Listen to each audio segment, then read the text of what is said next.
I think that women can be monetarily rich.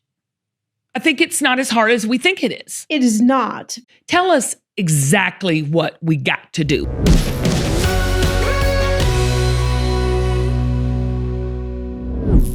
I'm calling this episode Women Getting Rich, because my guest today is a certified financial planner whose mission is to truly help you heal your relationship with money. And her new book drops today, and it's called Unraveling Your Relationship with Money. Ditch the money trauma so you can live the abundant life. And she's back on the pod for the second time. Everybody, please welcome Shannah Game. Can you wake me up every morning that way? I swear.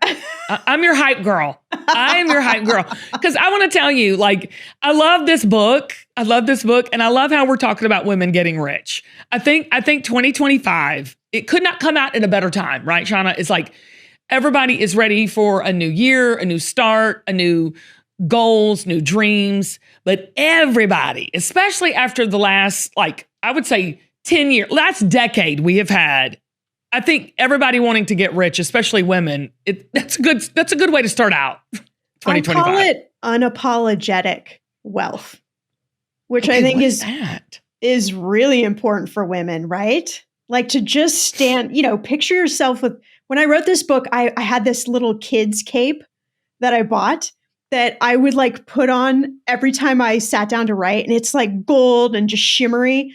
So think of when you're building unapologetic wealth, it's You're standing there, right? Like Wonder Woman with your cape on and you're just going for it, right? There's no apologies. I grew up, not with a crumb mentality, but save, cheap. Don't spend. And now my whole idea of money has kind of changed. Now I always say, Shannah, that money comes easily and frequently to me. And ever since I started doing that and living from that mentality with the same foundational principles I was raised with saving, spending less, finding a deal, it seems to have worked out a little bit better for me, especially in business. I love that. One of the stories I share in my book is we all have something called a money story, right? Which is we do. Yeah, the beliefs, what we saw, what we didn't see, what we picked up from childhood. We all have this. Right. And until we recognize it, we're kind of walking around and interacting with money in the same way, right? So I share in the book that, my mom was always the person, even though we had money to pay full price for things, we would go shopping. We would go straight for the sale racks. It was what was on clearance, what could be a good deal. So in my adult life, I felt really guilty spending money on things that were full price. I had this weird sense, it has to be on sale. And so I think for women, there's a lot of deconditioning, deprogramming, so that we can, really say that statement, women in wealth. I'm wealthy, I'm growing my wealth and feel good about it. But isn't rich or wealth relative? Yes.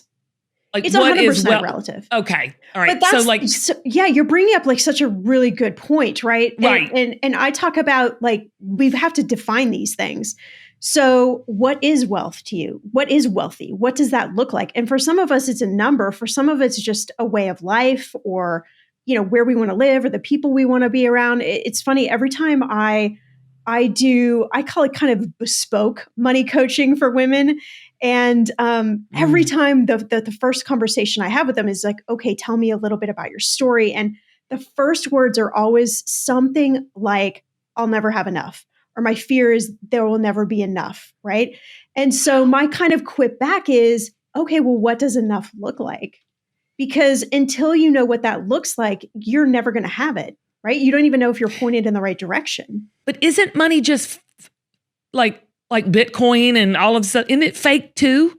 Yeah, I mean, it was made up, right? If we go, that's what I'm saying. Yeah, centuries and centuries and centuries ago, they needed a way to exchange goods and services for some sort of value. So this system was created out of someone's head, right?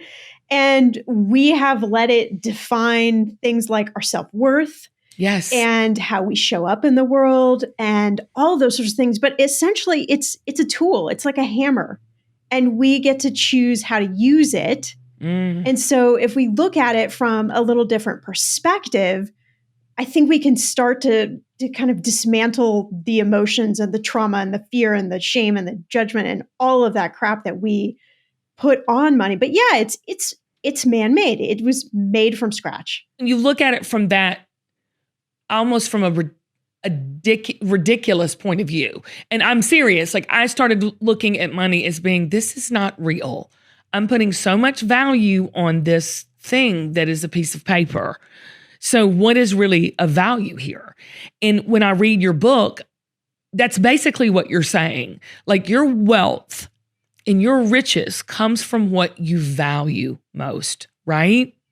Absolutely. And most of us don't stop to think about what we value most. All right. And I think that's why a lot of us feel like this disconnection, like we're not living an authentic life. We're not able to show up of who we are because we're not doing that process of figuring out these are the things that I value. So when we talk about money, there's a lot of shame around spending money on things that you like to do. Well, if those are the things that you value, if those are the things that make you feel human, maybe we should figure out a way to be able to afford those things. And maybe there's other stuff we can rework, right? So we don't need to spend as much on that. But we're human. Like, we have to figure out how to do this human experience around money in a much gentler, accepting and open way where we're not like chastising ourselves and other people for how we're spending money. Yeah. And can I just say something? I don't know why more women are not rich from a monetarily. Well, I'm serious. I mean, I want to talk about it because women make the world go round. Let's just keep it real and 100%. Behind every very powerful, successful man who is wealthy, 9 times out of 10, they're okay. So say that again louder. There was a woman. What stops women from being rich? Because, I mean, I want to really deliver on that promise today to everybody listening, because I think that women can be monetarily rich. I think it's not as hard as we think it is. It is not, but we've definitely had a system set up to keep us from that. You really think the whole system has been set up to keep us from? Was it rigged for the men, or was it really set up to keep us from, or both? It depends on how you look at that, right? We could probably argue that from both directions there. Okay. I think that we were a society created around men earn the money. Mm-hmm. Women are in the home, right? Right. Which obviously served a function. Well, and no judgment if that's still how you live. Sure. Right, yeah. And, it really wasn't until the 70s and 80s when women could get loans for things. Women could get credit cards. So we weren't even taught about money. If we look back at like my grandmother's generation, your grandma's generation, there wasn't a sit-down chat about how to save, grow, invest your money. That just wasn't happening. So there was just this overall lack of education as well. Right. And then we look at, the pay inequality that is still happening for a large part between men and women for jobs, let alone anyone of color. And so I think there were just a lot of dominoes stacked up for women to not be able to grow as much wealth. Now, of course, there are women who have done it, who have built wealth. And I think because women, we are, and this is not a negative thing, we are more emotional. We are more of feelers. And so when we talk about like relationship with money and we're talking about the emotions and all of those dynamics, I think we store a lot more of that inside of us. And, it becomes a block for us. Like we were saying at the beginning of this, right? Like standing up and owning, I'm building wealth. Like, this is what I'm doing. I'm giving myself a permission slip. This is okay. I can do it just like anybody else. So I feel like we're starting to get in that place where women feel really confident doing that. But we have had our limitations. So I think it's so complex and so tricky to really unravel all of that. Bread. I love bread. This episode of the Kim Gravel Show is brought to you by the Wildgrain. Wildgrain is the first bake from frozen subscription box for an artisanal breads, pastries, and pastas. And y'all, when I tell you this stuff is so good, melt in your mouth, fresh, yummy, it's gone. I had a box, croissants, sourdough bread. Sourdough bread is insane. Cookies. It is like melt in your mouth. You just made homemade bread in your kitchen. So when you are ready to bring your favorite carbs right to your doorstep, be sure to check out Wildgrain so you can begin building your own box of artisanal breads, pastas, and pastries. For a limited time, Wildgrain is offering our listeners $30 off their first box plus free croissants in every box when you go to wildgrain.com/Kim Gravel to start your subscription. Y'all, you're getting free croissants in every box. I say go and hit them up. That's wildgrain.com/Kim Gravel. Or you can use promo code Kim Gravel and checkout. You've got to go check it out. Bread. I love bread. I don't think there's anybody that says, I don't want any more money.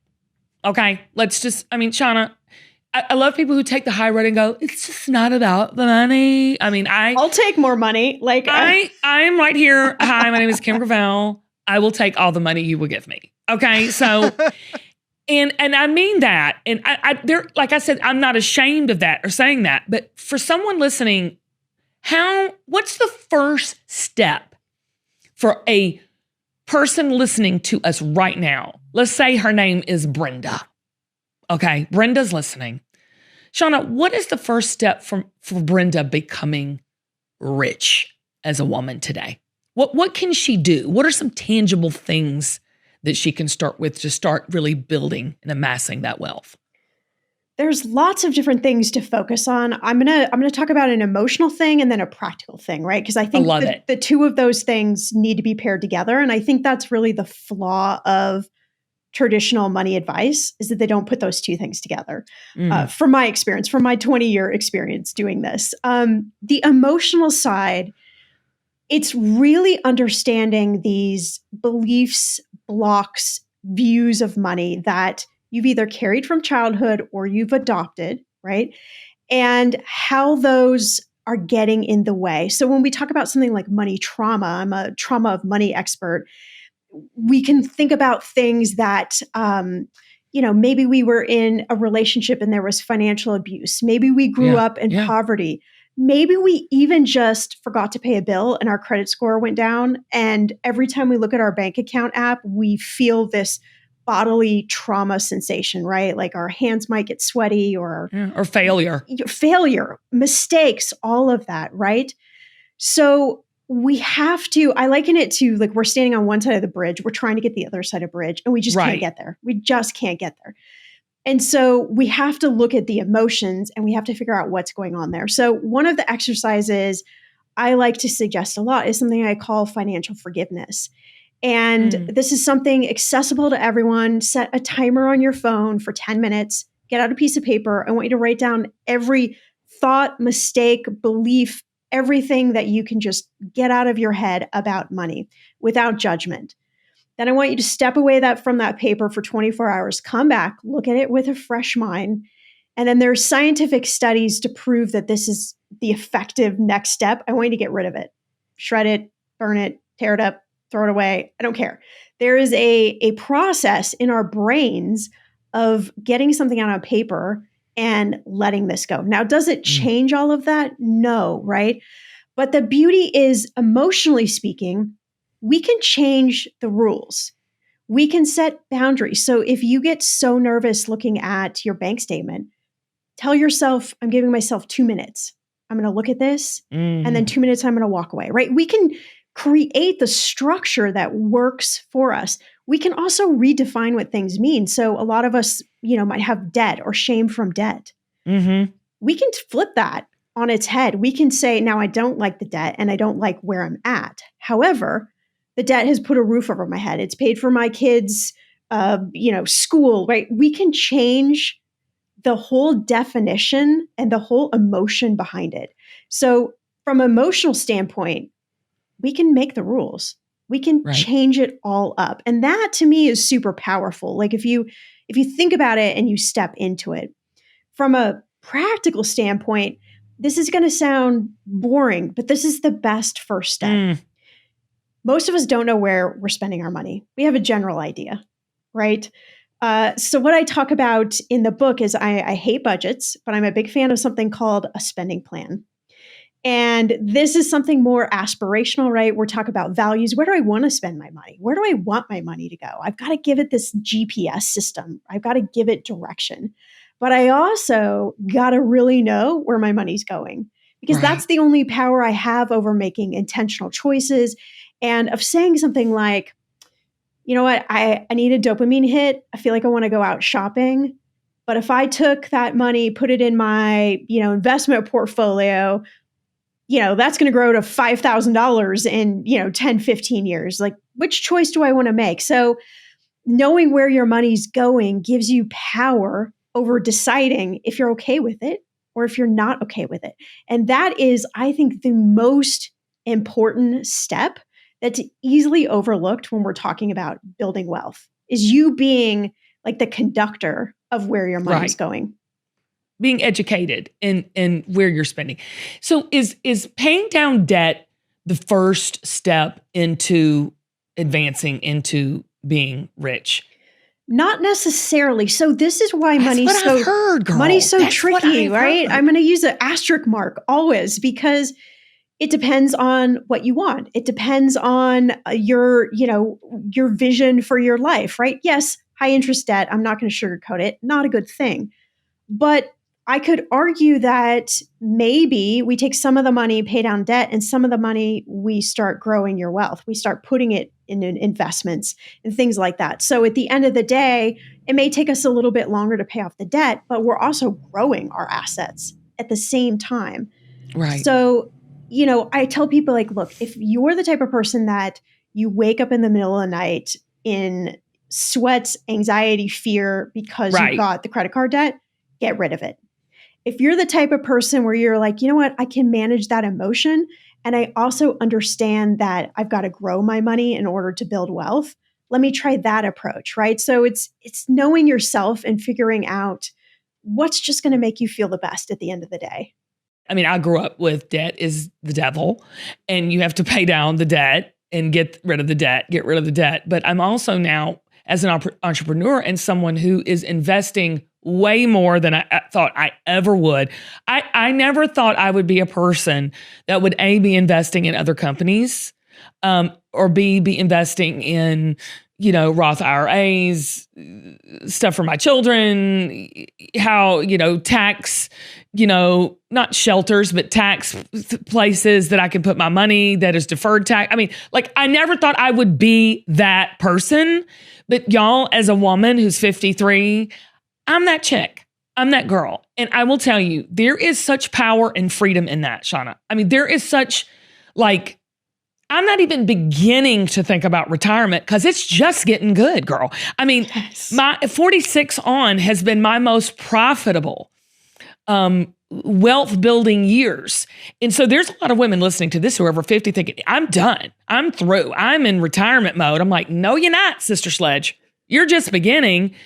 And, you said Dave Ramsey, he's this no debt guy, right? And he's talking about building wealth. And there's an episode where you said that Dave Ramsey's retirement advice was terrible. So how do you feel about what he talks about debt and building wealth for retirement, especially for women and money influencers in general? Well, I have some pretty strong, feelings here. And I have no beef about it. I mean, I just would love to hear your advice on it because, like I said, my whole thought about retirement and how I see money as a woman who's, of a certain age, 53, matter of fact, it's completely changed, flipped on its ear. I just have a different approach than he has. I do not feel the need to shame people any further about their money choices because I don't think that actually helps really Right. create change. That's my personal opinion. And I agree that not having high interest debt is important. But, what you're talking about here, Kim, is you're leveraging money. Yes. And leverage is this And I'm not word- debt free. Right. As you probably shouldn't be, right? There is, we talk about good debt, bad debt, right? But there is such a thing as using debt to leverage growing your business or whatever it might be of creating additional wealth for you. Look, this is what top companies do. This is what Yes. the richest people in the world Yes. do. They leverage, leverage, leverage. So, Dave Ramsey talks about having your house completely paid off. Well, when you're in your working years, you're getting a tax deduction Right. for your mortgage payment. Now, of course, you shouldn't buy more house than you can afford and all of that, right? But I think there are time and places and where debt is okay. And it's hard to just do a big brushstroke and say that it's all bad because people really are stressing themselves out. I've heard so many stories, people on my podcast, people who I've worked with who are getting divorces, Sure. so many Oh my different gosh. stories because Yes. they're just hyper focused on paying off debt that they are not enjoying their life at all. And then some people get to the point where they pay off the debt and they realize, I don't even like this person, or, what do I do now? I was so focused on That was a full-time job. Yeah, full-time Right. job. Right. So I just think that, gosh, I just feel like we need to be gentler with ourselves, especially women.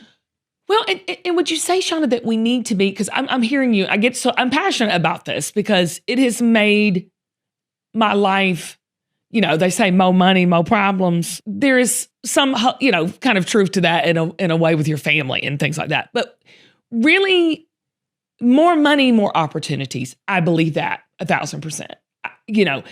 People say, I'm a big believer, and it says, people say the love of money. No, the money is the root of all evil. And I'm like, no. It says the love of money is the root of all evil. What excites me is about what money can do for your life, right? Shannah, for your communities, for making a difference in the world, for being, givers and all of that. But what mistakes do you see people making with money and the mentality of money, and how can we do a quick fix with that? Because to me, it's a perspective shift, right? 1,000%. Yeah. And just to piggyback real quick on what you're saying, Please. The more money that you have, the more good you can do with that money. Absolutely. Right? So, end of story. Totally. So we need to change that word wealthy or rich from something that is such a negative connotation. Yeah, and something evil. that's like, wow, this gives me opportunities Correct. to do all sorts of things and to help other people and whatever, help yourself. There is no shame in that. Why don't we think that when you have a lot of money, you're automatically innately evil? Because I say this too, more fame, more money just brings out more of who you are. Doesn't change you. Absolutely. If you're a big giver when you have nothing, you're an even bigger giver when you've got a lot. I'm telling you. Yes, 1,000%. And coming back to the mistakes that you're asking that people make, I think, first off is just there's a lot of avoidance around money. So, I talk about the story in my book that me, even as a money expert for years, hated to look at my ATM receipt. And I would fold it into an origami shape, shove it in my wallet, because what happens was, if I looked at those numbers, I started subtracting everything, and my brain is one of those kind of crazy brains. And in a nanosecond, I was broke, no house, living on the street, it just went there.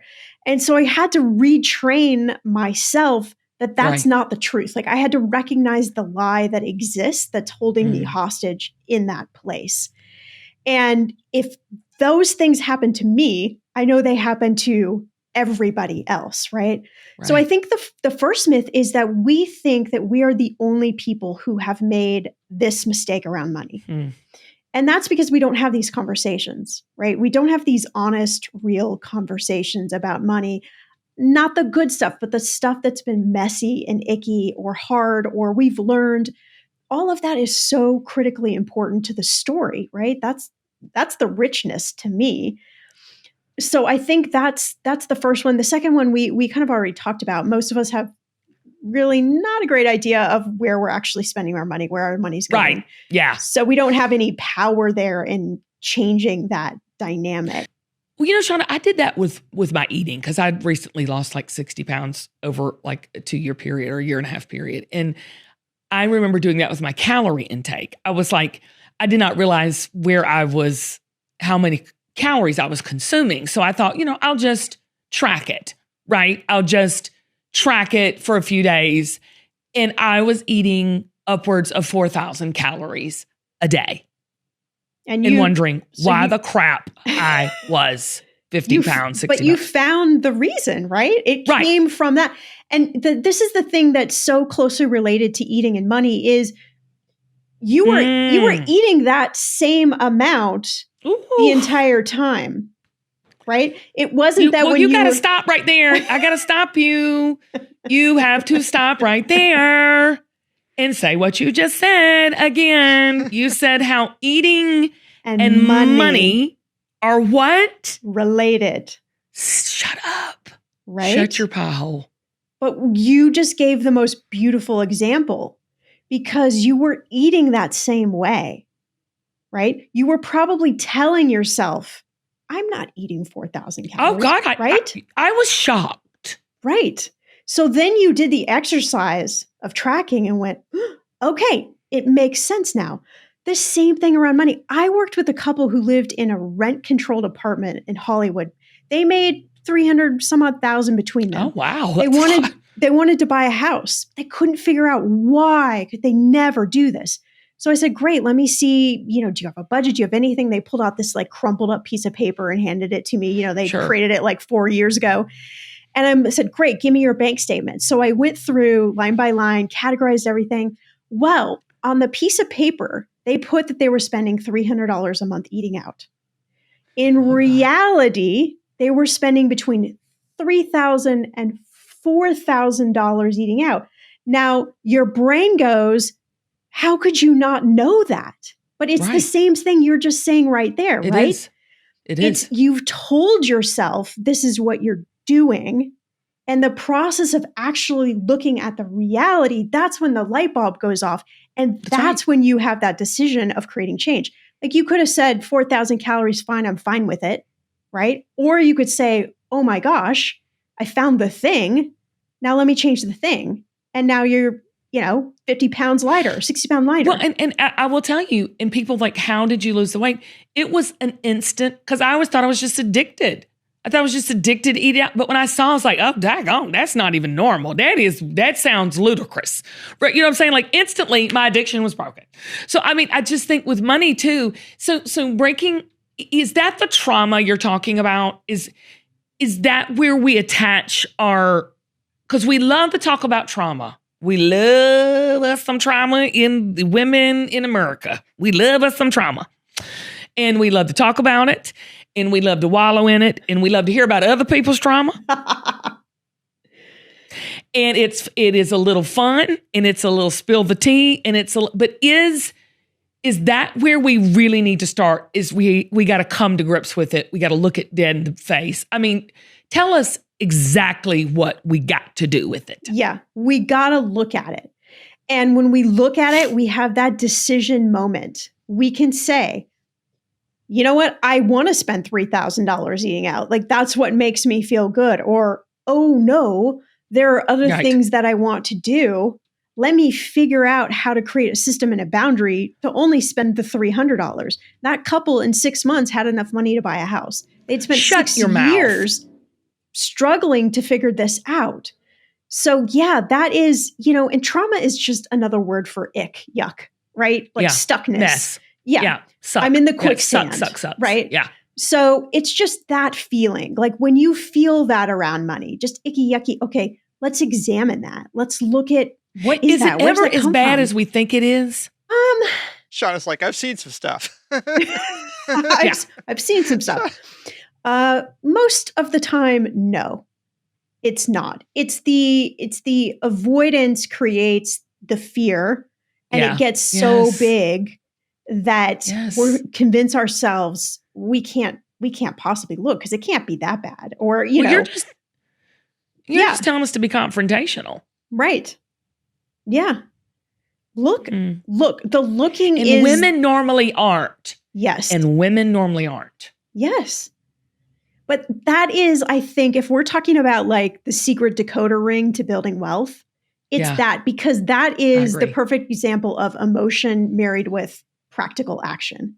Because it takes two things, right? We have to emotionally put ourselves in a place where, like you got right, probably to a place where you got fed up or frustrated. So you're like, Yes. you know, I'm going to track it, right? So you had to come through that emotional place first to get to the practical aspect of tracking. It's the same thing with money. Well, and I think that's where the big aha was for me when I started tracking, even with my weight. And then it's so funny, Shannah, because I have more money than I've ever had before. I'm very blessed. And I spend and do less than I ever have done.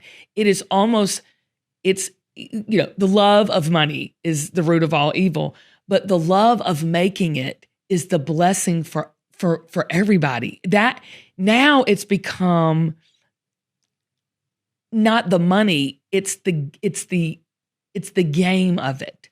Yes. I feel like I'm in a game of Monopoly. I really do. Where I can go buy Boardwalk and put 2 or 3 hotels on it. I mean, and that is what I want women to really feel and see and experience for their own financial situations. How do we get there? We're talking about how to start, but can you give us a vision for how to be rich? Do we set the vision board? Do we start the manifestation? Do we see ourselves there and then work our way back? Help us see ourselves rich. Yeah, we need to see ourselves there. So we talked about the money story. I want people to think about something I call the money hero story. So your money story is already written, right? But the hero version is the future. And that's what you get to create. Write that story. Where are you living? What are you doing? What are you doing for fun? Who's in your life? What does your house look like? Write it out as much as you can. Visualize this, because we have to have a direction to go in, right? And I think we should be the hero of our own story. We should be the hero, just like you're talking about here. But then I also think something that's super important in your story is, I would imagine you've had to take some risks along the way, right? Oh, yeah. You've got that gut feeling to do something, to try something, to create something business-wise. And you've trusted that your faith, whatever else it might be, and you've taken that risk. So as women specifically, we need to take some risks. Well, I bet on myself. Yes. Like I got to the point where like I've so many of people listening right now, Shannah, is we work for other people. We make them very wealthy. We support our husbands, our family, our children, our communities, our bosses. Fill in the blank. We are definitely help people. We're helpmates for a reason, right? But it was when I started betting and believing on myself. I took the extra $20 a paycheck and invested in myself. Yes. Like that's why I want people to get your book. Go and start consuming and reading and growing and becoming wealthy for you. And even if you work for a boss, know your worth. Advocate your worth. Work for yourself still. Yes. Negotiate your worth. You would be so surprised if I could show you a chart. Even if you negotiated an extra $5,000 a year, $10,000 a year, whatever it is. And we took that amount and we invested that in your 401k and we grew that. Oh my gosh, game changer. It's so important. And I think the fear of not negotiating our work, like we got to have the balls. We've got to have a little bit of the kahunas to get out there and ask for what we want. Because 9 times out of 10, we're going to get it. We might not get 100%, but we might get 80%. And nobody's coming to save you. Come on, girl. You've got to save yourself. You've got to advocate for yourself. Yeah. Yeah. And get some get a money friend group together. Yes. Right? If this is something that's hard for you, get some people that you really trust, non-judgmental, and help each other do this so it doesn't feel so lonely. Well, and I mean, we're going to have you back because I want to talk about investing too, because investing has been a game changer. We want our money to work for us when we're not working, right? I call it mailbox money. It just comes in the mail, and it truly is a game changer. But it's a mindset. It is truly a mindset. I love what you're talking about. Deal with the trauma of it all, and then shift your perspective on it. Get rid of the debt, pay it down, start investing. And then be that hero of your own story. How do we start? Okay, let me ask you this. This was a game changer for me. I'm always trying to make it about myself, but I'm passionate about this subject, Shannah. But part of me is so passionate about building wealth because of my children. And generational wealth has gotten a bad rap because you think, oh gosh, you're just going to leave it to your kids. They're going to be lazy, blah, blah, blah. I don't think that's the case. I think work ethic is separate from money. You can have a strong work ethic and have absolutely no money. You can have a strong work ethic or a weak work ethic and have tons of money. I'm just saying, like, to me, those two things are kind of separate. What do you think about building generational wealth personally? I'm a big fan. If we look at the wealthiest families in the United States, that's how they've done it. Passed down money to generation to generation to generation. I think this should be the most. It breaks the cycle. It totally breaks the cycle. The best gift you could ever give someone if at age 18 or 21, they have a pot of money to, let's say, buy a house or quit their job and try something else or start a business or I don't know, so many different things. Yes. Like we're trying to create wealth for ourselves. How it multiplies generation to generation is just mind-blowing. It is. Yeah, I'm a big fan. Yeah. Well, and that's so I'm not like women listening here are thinking like, it's not about me. It's not about me. No, it's not about you. It's about your family. It's about your children. It's about your grandchildren, your grandchildren's children. Get rich for them. But it starts with you. I never knew how important like life insurance was and leveraging all of that. It's all been mind blowing. We don't have time to talk about it today, but I keep seeing people posting like on social media, about life insurance policies, annuities, and about how these billionaires are using them to create generational wealth. Are those scams? No. I know they're not, but I just wanted to hear you say no. They're not scams. Again, everything isn't right for everybody. So that's why it's really important that this becomes a personal journey with money. There are some But you got to know what you're doing. 1,000%. And you got to find good people, good, ethical, honest people to help you on that journey, for sure.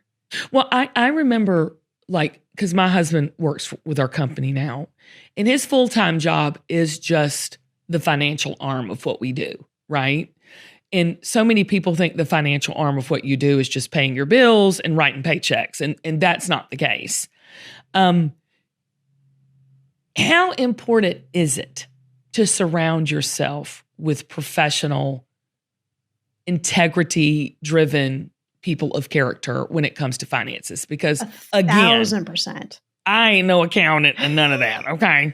You can look at all the stories of like celebrities and artists and entertainers and athletes who didn't know anything about money, trusted other people, and lost everything, right? Everything that they had worked for. So especially for women, we need to have this understanding. We need to have this financial literacy. We need to know where our money's going, what we're doing with it. And if the person you're working with is not willing to slow down and explain it to you, they're the wrong person. Go find somebody else. I was going to say, how do you find a financial planner? Go find somebody else. Find somebody that you would want to sit across the table, have a cup of coffee, chit chat with, and they are willing to explain things in a non-judgmental way to help you truly understand what it is with your money. If that's not happening, walk away, because there are lots of people out there that will do that in a really good way. Is there a entry point financially of what you make a year to determine if you should have a financial planner? Or should everybody have some sort of I think planner? everyone should have some sort of financial plan. Now, there's a lot that you can kind of create yourself if you're disciplined. And this might be where, grabbing a girlfriend and sitting down and thinking about some of these things. You can chart out a lot of this now with online tools and calculators. It's become pretty easy to do. Where the financial planner comes in is we're trained to see all the puzzle pieces. And if we're good, know how to put them together in a way that you might not be able to see it. And then dispense that information and kind of action steps to you. But I think everyone needs some sort of plan. Even if you're paycheck to paycheck, how do we get out of that? We need a plan. We need the emotional and we need the practical. Let's go. Let's get rich women. Okay, I have some listener questions. Do you have a minute? I want to ask you some questions that we ask people to get. People do have a lot of questions when it comes to money. They're scared. People don't think they can make a lot of money because they don't, have a lot of money. You know what I mean? Yes. So one question we had was how much, well, let me just read it. Let me just say it. My husband and I have a family secret. A year before my husband met me, he had a son with a woman that he had a fling with. He gave up his parental rights, but he sends him money every month. And since we have had 3 kids together and now we have really in need of the money he is sending, I hate this idea of stopping him from sending it. But his real family needs it. And we are barely, this is breaking my heart. And we are barely able to pay our bills. And we are starting to get into financial and credit card debt. How do I talk to him about this? Talk about trauma, girl, when it relates to money. Ooh, yeah, I mean, these are sticky that's topics, tough. Right? I think that talking to somebody else, whether it's a partner or a family member, we've got to come from a place of curiosity and not from a place of judgment. We have to get to a place where we're willing to understand that the other person has their own money story, their own trauma, their own blocks, their own beliefs, and we can't understand them. So let's meet them in a place that feels neutral for both of us. So I really think it comes from being honest, being vulnerable, and meeting it again with this sense of curiosity of what's going on, right? Less blame, less why, and more of an understanding. And I think when we can have those types of conversations, we can start to break some of these walls. But Shannah, do you think it's really that he is sending the money to the son? Is it really that little bit of money that's causing that rub? No. Because me neither. I'm thinking the answer is no, right? No. And that's where, start with yourself and really think about, okay. It's the fling. Yeah, I agree. It's the son. Mm-hmm. I think so. And not sending the money, I don't think is going to take that feeling away. I don't either. Right? So we got to deal with that emotional piece before we get to any of the conversation piece. And buy Shannah's book because she's going to tell you how to do that. Okay. My adult daughter, this is a good one, girl. My adult daughter is terrible with money. She is 28 and lives at home in our basement. She overspends, maxes out her credit cards, and continuously comes to me for help with when she runs out of funds. I've tried offering advice, budgeting options, even taking her to financial workshops, but nothing sticks. I'm at my wit's end. Oh, how can I support her without enabling her bad habits? And is there any way to help her develop better financial responsibility?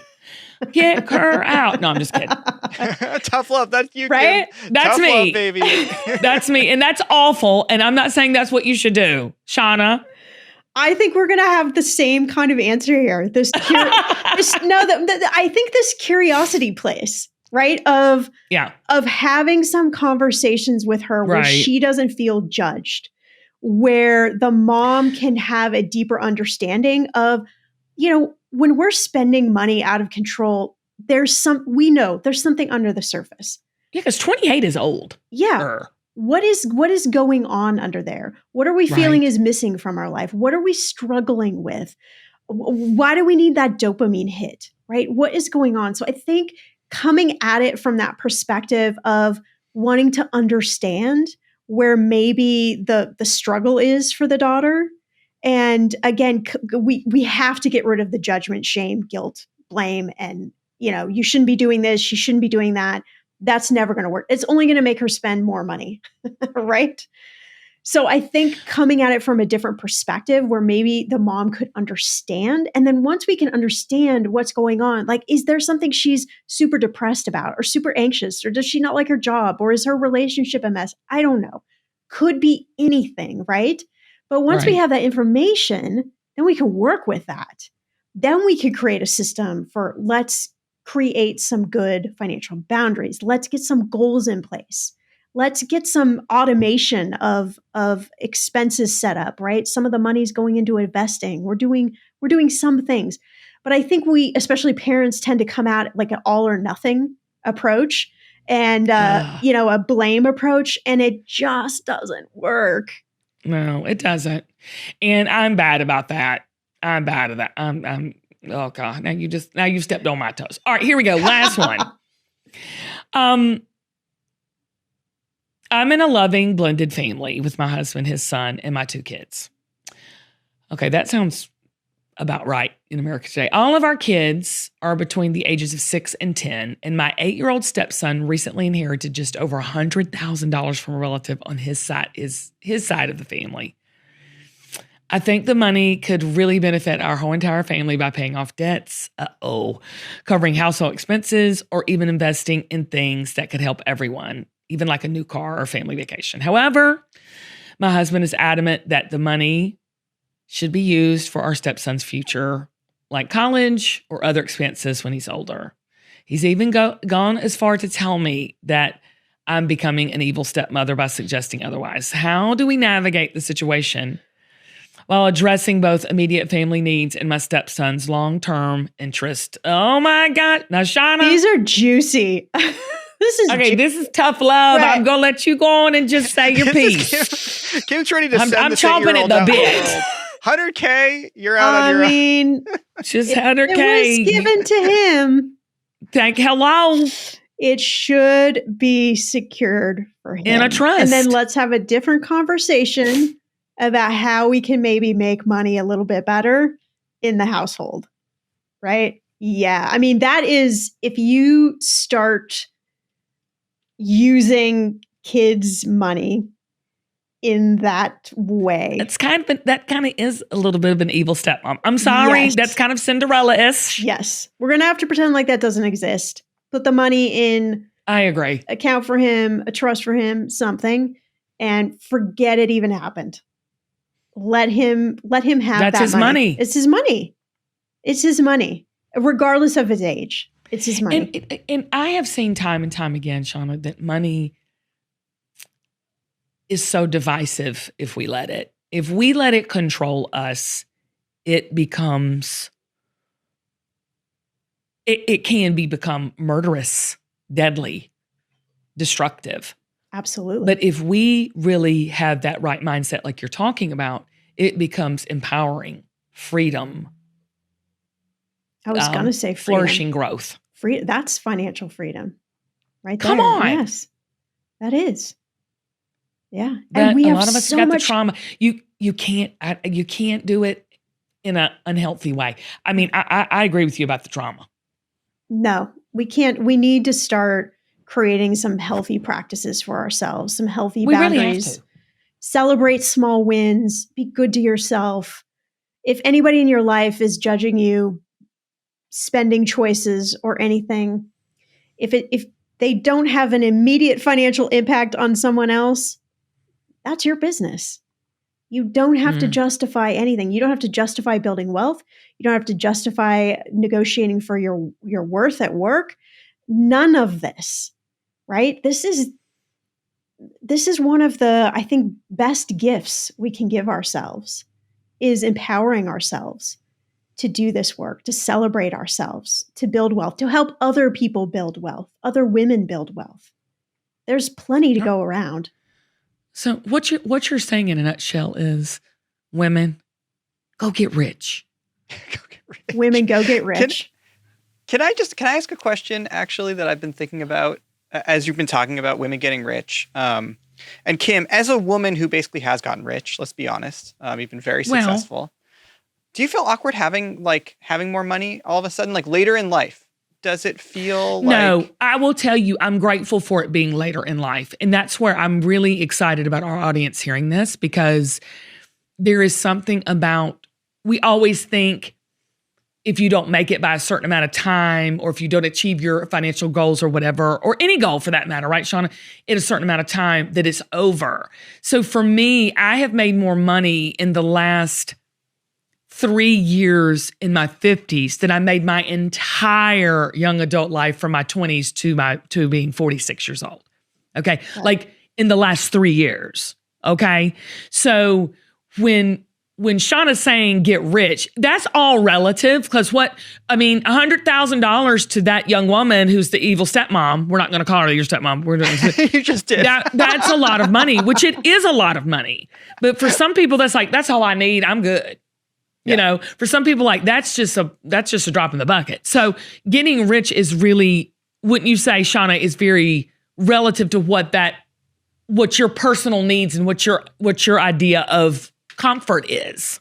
Yeah. And I think that's so important to think about what that is, because again, correct, you don't know what you're shooting for if you don't know what that is. Well, but I will tell you this, I will tell everybody listening to me, whatever that is, once you achieve that, whatever that rich is for you, once you achieve it, you're going to want more. Yes, you will. And you're going to see that you can have it. Though. Yes. No. So if I'm sitting here at 53 and could have done in 3 years from 50 to 53 more than I've done my entire 50 years before that, it's not too late. Right, Shannah? It's never too late. It's never too late. It's never too late. What is that Colonel Sanders who created KFC? What did he didn't start it, I think, till he was Praise in his God for Colonel Sanders. 70s? I just had a biscuit and some mashed potatoes and gravy with coleslaw and extra crispy chicken wing last night. It's never too late. It's never too late. What did he say? Look it up. We got to find out what he says. Colonel Sanders, didn't he have a She's huge quoting dispute with Colonel KFC Sanders and we're he, talking about. Left and it was a big thing? No, he was in his 60s, wasn't he? He was late in life when he started. We're looking it up, Zach. KFC. Look it up. And you could look up so many different people who it was later in life, 50s, 60s, 70s, when they, became what you would consider wealthy or wealthy for them. And right. Yeah, there's we're living longer, right? So well, and the generational wealth should be a motivator. I really think, that's what keeps me going. Absolutely. Because honestly, Shannah, when I'm thinking about retirement, because you were talking about Dave Ramsey and retirement. I know you speak to retirement too. What am I going to, if I was to retire right now, what would I do? Sit around? Yeah. And eat more KFC? What would I do? We need to reshape even the definition of retirement. What if you're doing something that you love for many, many years? Yeah. You don't have to work, but you're choosing to do something you're super passionate about. To me, that seems like a really awesome way to quote unquote be in retirement. It's very different from our parents and our grandparents' generations and the generations before. It's very different. And I think we need to think about it differently. He was 62, by the way. 62. Colonel Sanders. 62. When he started, when he did his first KFC. And 65 when he sold the first restaurant. And he probably only lived to...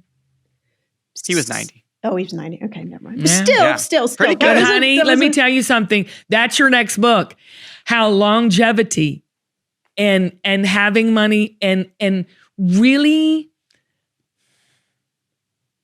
having purpose. Yes. Keeps you around to 90. Absolutely. All right, Shannah, you got to come back. You got to come. Anytime. But before we go, y'all got to get the book. I'll tell you in a minute, but hold on. We have to do our final questions. We always do them. I just want you to when I ask you, just from your heart, just you know how it is. Just what comes up comes out. Rapid fire questions. What do you attribute your success to? Following my intuition. You have to explain that. Everything that I've done in my career has been from me hearing that little voice inside saying, you got to do this. I've been an entrepreneur my entire career. I started my first business in college from that little voice. About the podcast that I run from a little voice. On a Friday, had it up on a Monday. The book from a little voice. Everything from a little voice. The little voice, but what made you take action? What made you hear the voice, hear the gut instinct, and move? Why not me? What made you take action? Why not me? Why not me? If not me, would you call that little else? voice? Would you call that little voice, that gut feeling, like faith? Sure. Yeah. Faith. Yeah. A belief. Yeah. A belief that there's more for you. A belief that there's more. Okay. Let me go find girl. it. Yeah. Well, that's a mic drop, but we're continuing on. What's the best advice you ever received when it comes to money? The best advice? Don't aim for perfection. Aim for like a 60-40, 70-30 split. I would agree with that.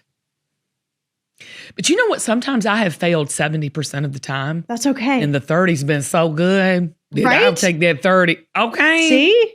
Yep. I remember, can I tell a true story? Can I tell a true story? So my husband's the cheapest man in the free world. Travis, you know you're listening. I mean, when we die, I'm just telling everybody, come to our house, start digging the backyard up because there will be money in little containers. You're going to tell us your address right now, right? No. Well, yeah, I'm just saying free for all. If you can dig it up and find it, it's yours. I'm just telling on right here in the podcast. But we had secured, I was a stay-at-home mom. Travis, Lord help, he didn't even make $100,000 a year. And I didn't work. And so, it was a decent salary, but, on a family of 4, right? We were clipping coupons and we loved it and had a ball doing it. And everything was watching our P's and Q's. Well, I'm kind of a free spirit. And I'm like, look, if somebody else can do it, we can do it. I'm a gut girl like you, Shannah. So I said, I'm going to get a reality TV show. And he was like, you are smoking dope, but go ahead, give it your best shot. And so I went into our basement. I filmed this thing. Anyway, so we secured, long story short, we got rejected. We got a reality TV show. Okay, we're back in it. So I'm going to tell this as a true story. So people think you get rich on reality TV. You do not. Nope. I can tell you that right now. So Zach, do you remember what I made on that reality TV show? Do you remember what I made? Because you were the line producer. Do you remember what I got paid? I think I do. Tell everybody what you think I got paid per episode. I think you got maybe $10,000 an episode. I got $10,000 an episode. Yeah. You go. Okay. But who did I have to pay with that $10,000 for the episode? Yeah, you tell me. My mother, my sister, they were all wrapped into my little rinky-dink contract. Wait, were they not getting paid? No, they were under my contract. Oh, wow. They came under me. I forgot about that. Yeah, and they were in it a lot. Okay. And then I had to pay for the facility we were renting to shoot the show. So by the time the show wrapped, I was in the freaking hole. Yeah. Yeah. I will never forget this, Shannah. So for a financial planner, how would you advise me at that moment? Would you be like, Kim, you're really not right? We need to renegotiate something here. We need to renegotiate. Yeah. So I forgot. I can't believe they weren't getting their own paycheck. No. And so you know how Allison is. So she thinks she's $15,000 an episode. Okay, so we're in the hole. So at the end of the show, I just remember going, oh my gosh. Plus you have to pay taxes. So that's half. Yes. So I just remember going, oh my gosh, I have failed miserably. But Shannah, I took that platform and I leveraged to go to QVC. Yes. Spent every dime. I didn't make a dime. I was in the hole. It cost me money to do the show. And people thought I got rich off of that, blah, blah, blah. I did not. Yeah, there's no residuals, by the way, in reality. Like, you don't get paid after at all. Like, you get a paycheck and then you're out. Yeah, it's not a great deal. So I say all that to say whoever's watching right now, Shannah, and I want you to back me up from an intellectual standpoint, not this like super crazy story I'm telling everybody. Don't take these, like if you've made mistakes contractually or in debt, or you've bought the wrong home, or you've married the wrong person, or you don't see your way out of this medical debt you're dealing with, there's always a leg up, correct? Always. Yes. And it usually starts from not only believing in yourself, but asking for help. Finding people and saying, here's where I want to get to. Can you help me get there? And y'all, even if you don't know who to go to, just call Shannah. Just call Shannah. Just call me. Get on the website, Just ask call her. me. She'll point you in the right direction, or maybe you can, just reach out to her. She will tell you where to go. Okay, reach out to Zach. Zach will tell you to call her, and she'll do it. All right. What's one beautiful thing about you on the outside, and one beautiful thing about you on the inside? Wow. Yeah, I love that question. I do too. Wow. On the outside, I actually love my nose. It's been broken do have a 2 good nose. times in my life, and no cosmetic anything, but it came out beautifully. So I will say my nose. And your hair. You have to say your hair. My hair. Is your hair naturally really thick and just Yes. fantastic? It is. I know. I'm sorry. Got good hair, girl. On the inside, something that most people don't know about me is in 2018, I had an accident, became deaf in my left ear. So I'm deaf with chronic tinnitus all day, every day for 6 years now. And so internally, I've had to rethink everything about myself, climb through so many different battles of anxiety, depression, you Sure. name it. To be able to be here and to show up and stay committed to what I really believe is my calling. How important is knowing your calling, or at least pursuing it, if nothing else? I feel like that's sort of what we're here on earth to do. And it doesn't have to be something big. We don't all need to be celebrities or influencers, right? Your calling could be to just be a good mom or dad to, some amazing kids, or be somebody in your community, right? But I think that we need to get more attached to the authenticity of ourselves and show up that way without feeling like we need to be somebody else. Oh. All right. Most important question of the whole entire day. Your favorite junk food, both sweet and salty. Oh, man. I am all sweet. Salty, I will say, give me a potato chip any day, or a bag what of potato flavor? chips. Man, I don't have a flavor, Kim, that I don't like. That's really a downfall. Have you ever tried the dill pickle flavor? You know what? I haven't, but I am super good. Okay. Dang. Try it. I'm gonna need to send you a bag. Okay. They're good. Now, sweet side, I make probably the best gluten-free cupcakes ever in the world. Oh. And I will stand on that claim. In fact, I've thought about creating a cupcake business just because they're so good. And I think everybody needs to eat a cupcake, have some fun, and celebrate life like we did as a kid. But cupcakes are my go-to. But look, give me a bowl of ice cream, give me a cookie, give me a bad piece of cake. I don't care. I'm there for it. And yeah. There's nothing like a piece of cake, like a cupcake with, do you like buttercream icing? I'm a cream cheese frosting. Okay. I want the thick stuff. I don't want the whip. No. Okay. You need to feel that sugar rush kind of in your body, that. You just need to feel, Yeah. Did you just go? I did. It was like that. All right. I said that was the last question. It's not. Here's the last question. Celebrity crush. Listen, I'm a huge music fan. Okay. And I am a huge lover of U2. And I know this sounds really crazy, but no, it's not. Bono it's would fantastic. Be my celebrity Who? crush. The lead singer of U2. Bono. Okay. You said Bono. Yeah. Okay, so it's not The Edge. I thought you were going to be a that's little Edge close, girl. I mean, the beanie and all that. Yeah, I thought know. for sure. I mean, he was you. I could go for that too. I mean, I saw them live in Vegas. oh, you did? At the Sphere. Yes. Yes. How was it? Game changer. Yeah. They are the real deal, Holyfield. Yes, I know. All day, every day. Okay, y'all got to go get Shannah's book. Okay, if you want to hear more about Shannah, you got to check out her podcast, Everyone's Talking Money. I'm telling you, you got to go check it out. It will totally be game changer for your money trauma and how women you can get rich. She's also on Instagram at Shannah Game, and then buy her book. It's out today, Unraveling Your Relationship with Money. Everywhere books are sold. Hit her up. Any kind of money advice, questions, please. She is here to serve. She has found her calling, and it is to serve you in your unraveling your money trauma. I'm telling you, it's going to be a game changer for you. Shannah, thanks for coming on the show. You got to come back. This book is going to be really, really the next level. Thank you. I'm back here anytime you want me. Okay, deal. But only if you send us your cupcakes first. I will. I'm just saying. I will hand deliver a cupcake. How is that?